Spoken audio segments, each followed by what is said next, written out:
Hey y'all, I'm Sarah. Welcome to another episode of Widow Wit and Wisdom. I am in my hurricane season. I think some people call it high tide season, hurricane season, whatever. It is September 2025. And yes, thus begins my hurricane season. You never know what's going to come flying out of my mouth or what feeling or emotion is going to come flying out of me. So, this is always a fun time of year for me. I don't know if, does anyone else have that? It is literally a time of year where just everything hits harder. There's more triggers. It's harder to contain my emotions. And I'm better now, 8 years in, processing most of it, especially during, I prep for hurricane season. But it is tough. Everything is just a little more heightened and harder. But do other widows have that? When is yours? Because mine is September through about mid-January, where just everything is bigger. I have my anniversary on September the 10th, which actually happens to now coincide with Suicide Awareness and Prevention Month, which ironically, yeah, my husband died by suicide 8.5 years ago now. And yes, I do still count for all those people that judge. It's just there. I'm sorry. I just know it. But yeah, hurricane season is upon me again. It is here. So on this episode, I'm just going to start processing my way through this hurricane season, how it's gone so far, because I am 19 days in. There's only been maybe a few little storms here and there, no big hurricanes, few rainy days, and no major damage that I know of.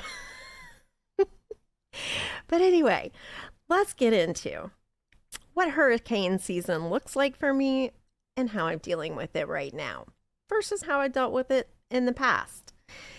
Buckle up, buttercups. This episode is going to be crazy.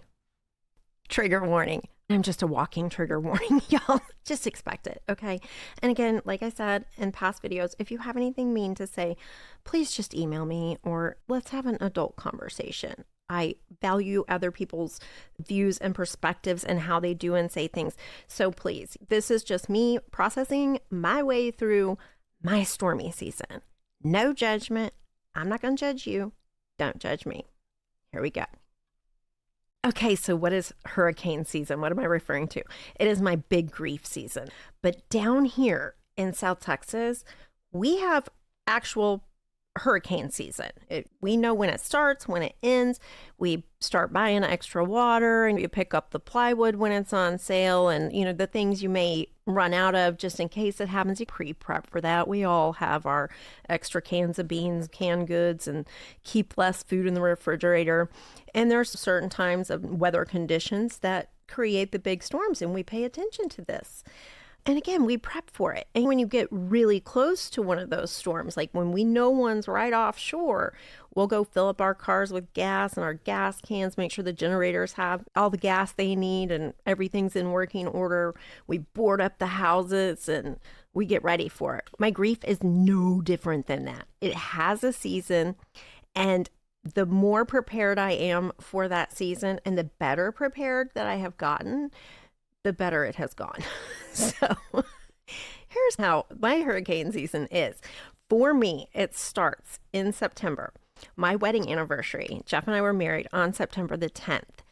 So it usually starts around there. But then all the way through mid-January, I have big dates in there, big memories, big things, just lots more stuff to trigger me. There is Halloween. We loved Halloween and doing that together.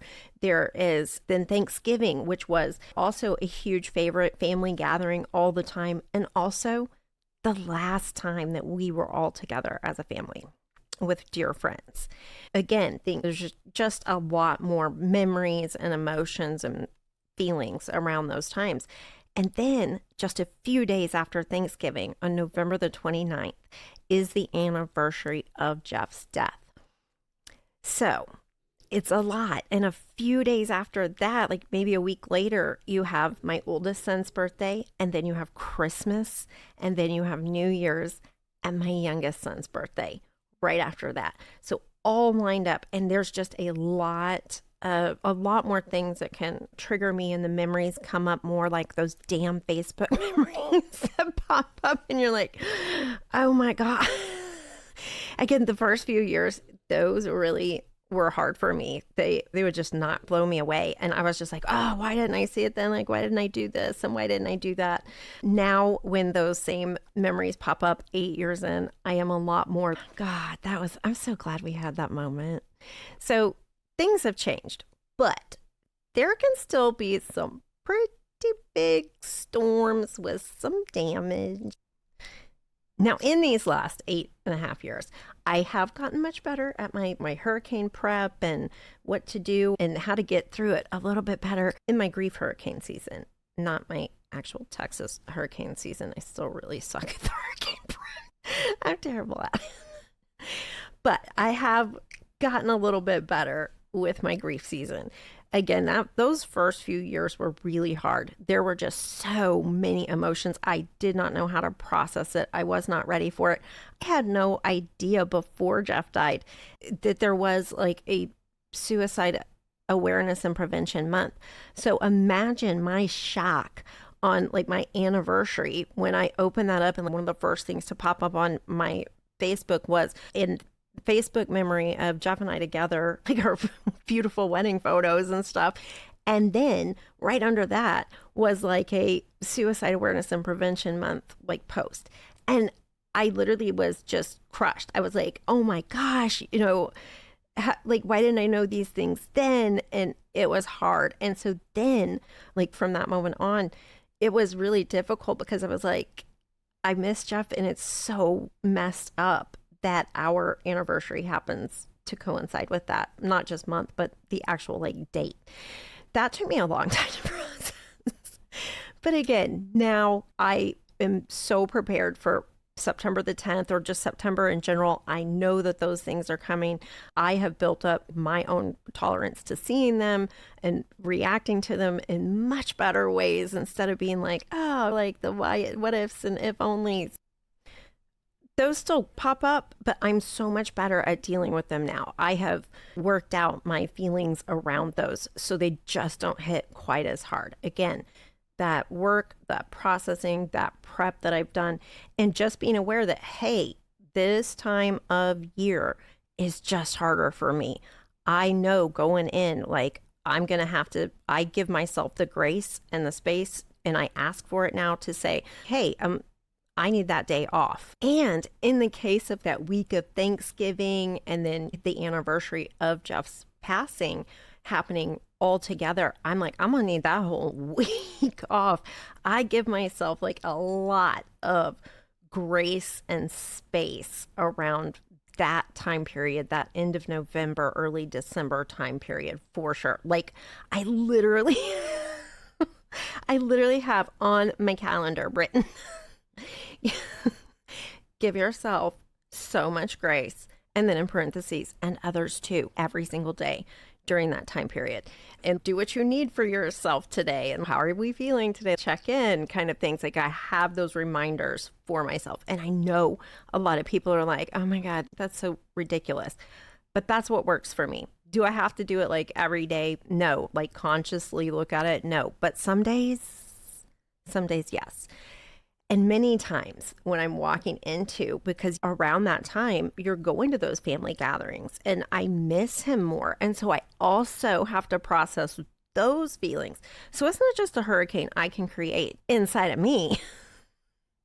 I can create hurricanes at the family gatherings too. And I don't mean to, but it does happen.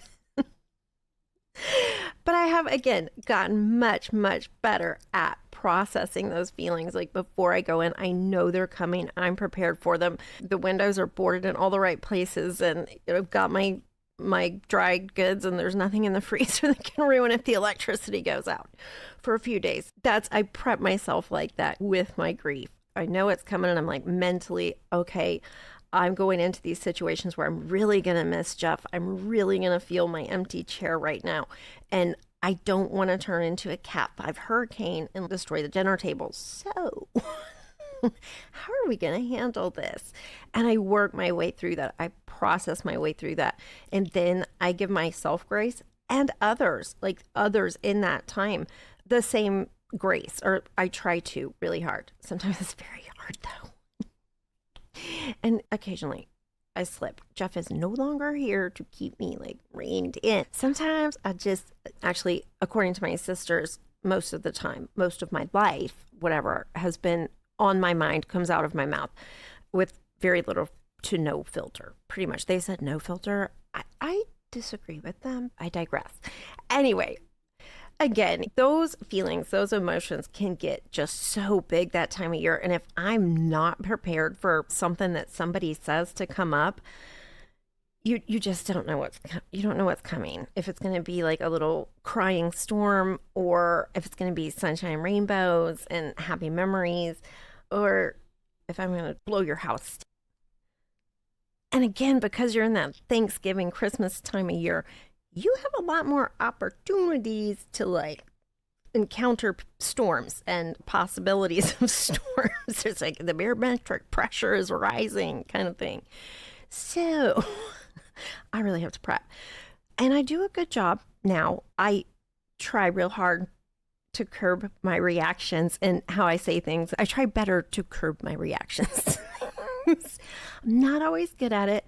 Let me give you a few examples of just some of the things that I have said, done, and like the ways I've reacted to during my hurricane season. Not always the best. My Frenchie is asleep in the background and he is snoring loudly. So if you hear weird noises, it's the bulldog. But let me just give you a few of those. So first of all, PSA, if you are around me during my hurricane season, again, September through about mid-January, don't complain about your spouse to me, please, because you just are in front of me, because you don't know what I'm going to say or how I'm going to react in the moment. So I've been known to respond like this. Somebody's talking about, oh, my husband made us late and blah, blah, blah, blah, blah, with no help and everything. And I didn't think, I didn't think before I said it. And I just, oh, that really sucks, man. Yeah, I was late too. Also my husband's fault, but it was his fault because he's dead and I didn't have help at all. And I was trying to process all that. Yeah. Leicester's here. Not the best way to respond. Okay, y'all. Not. Okay, so this next one is a prime example of kind of how I react when the barometric pressure is just too much. So a couple years ago, we actually had the anniversary date of Jeff's death and Thanksgiving were on the same day. And I was going to be in a big family friends gathering back in Houston where he died, where we lived, where all the memories were. And if that wasn't enough, I stupidly, because I was excited about the family gathering and seeing everyone, I stupidly said, oh, I'll cook whatever. And I agreed to bring some stuff. Oh my God, y'all, I don't cook anymore, okay? I cooked so much when the boys were at home and growing up. At one point, I cooked 8 meals a day. So this was stressing me out. And then my car broke. The AC in my car broke also right before that. And I was like, there is no way in hell I'm driving 3 hours to Houston with all this food and no AC in November in Texas, on top of everything else, all these emotions and this anxiety. And so I was straight up panicked. And that little storm ended up making landfall in the mechanic shop where my son worked. Yeah, that was fun. Let's just put it this way. It ended with him calling me a little while after I left and saying, how did you manage to make everyone in the office cry today? I was like, what are you talking about? So here's how that happened. I went in to pay them for the work that they had done on my car, the parts and everything that the mechanic shop where my son worked was fixing my car. But I went in there to pay for all that on a day where I had literally just destroyed the dinner rolls that I was in charge of making, like my mom's sacred recipe of dinner rolls. And I was now going to have to find more stuff to do that in a tiny town where I live, like 30 miles from anywhere possibly bigger I could get it. So I was panicking about that, processing all these feelings. And I go in to pay for this. And my son's boss, being the kind, wonderful gentleman that he is, and knowing the situation, was like, we were talking about it. We were talking about like the dates and everything. And he's like, how are you dealing with it? How are y'all coping with it? And I was like, pretty good. We had talked that part out. We kind of had a little cry moment. But we then got to the upcoming Thanksgiving dinner and everything and being excited. But then I like blew up about those rolls that did not blow up like they were supposed to, because I killed the yeast or whatever. I don't even know how. But I then like, he's, how's it going? And I'm like, I am so panicked. I have to find all these ingredients and everything, and I have to start these all over, and these rolls take forever, and I still have to make the eggs, and I like burnt the first batch. Now I have to find eggs too. And I'm going off, and like that, the winds were blowing, the eggs, I was just like going off. And as I was doing that part, another customer walks in, another gentleman sits down. He only hears this part about all this shit that I'm trying to get done. And Hector and I are like talking. I'm looking at him, and this gentleman suddenly says, why don't you get your husband to help you with some of that? Bless his heart. Because I turned, and my son's boss's eyes got like this big. And I turned. And I said, you know what? You're right. That he should be helping me with this. And I am going to stop by this cemetery on my way home and tell him that. I'm yelling at him about this when I get home. And at that point, like, I grab my keys off the desk and I walk out. Yeah. So then I get that call from my son. Holy crap, you made everybody uncomfortable. I'm like, I'm sorry. I couldn't help myself at that point. So yeah, you never know which end you're going to get during the hurricane season. Like, it can go from the quiet little rainstorm of beautiful memories to, woo! Yeah, my grief season, hurricane season, it can be big.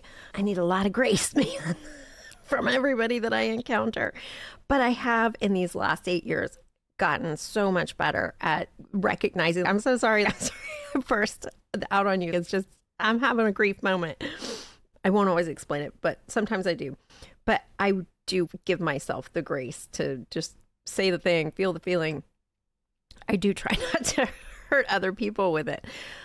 But again, in these last 8 years, having done so much work and processing, and I still do, and during this heavy grief season, during my hurricane season, I definitely have to work on it every day. I have got to journal. I have got to process the little quick feelings and things that come up, like pretty quickly. I don't want them to fester, but I also just don't let them this time of year if I can help it. So if anybody else is going through that, honestly, the journaling really does help, especially this time of year.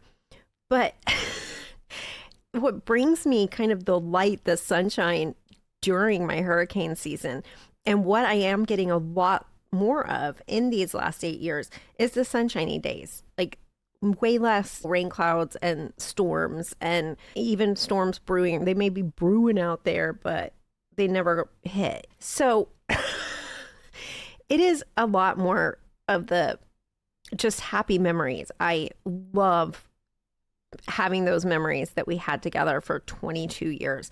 And it doesn't hurt as bad anymore. I've worked on those what ifs and if onlys, and accepted what I've accepted and tried to pick up the pieces. And during hurricane season, I do have to actively work on that. So if you encounter me during this season, please give me some grace. If you know anybody that has a hurricane or grieving season that lost someone, another widow, a widower, give them some grace in that time period. Ask them what they need from you. Don't make it about what you need, please. Because I got no space for that.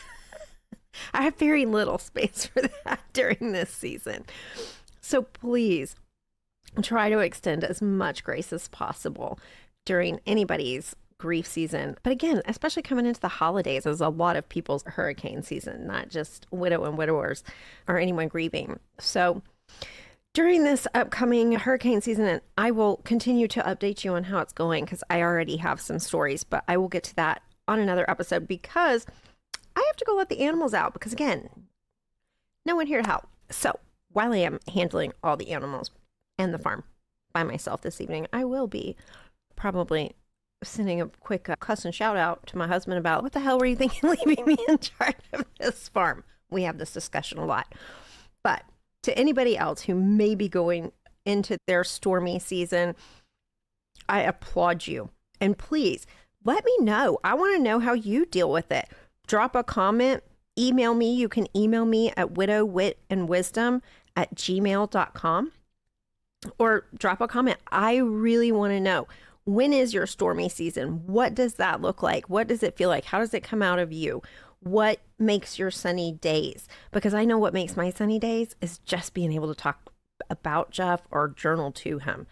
That's what makes my happy days, and being able to help other people get through theirs. So let me know, when is your rainy season? When does this happen for you, and how do you deal with it? I would really love to know. Anyway, that is yet another episode of Widow Wit and Wisdom.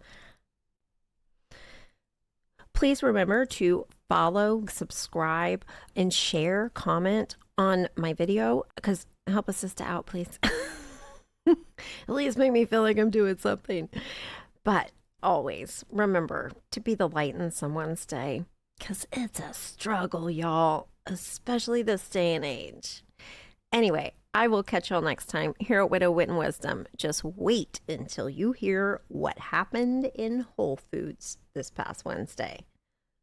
Total hurricane moment.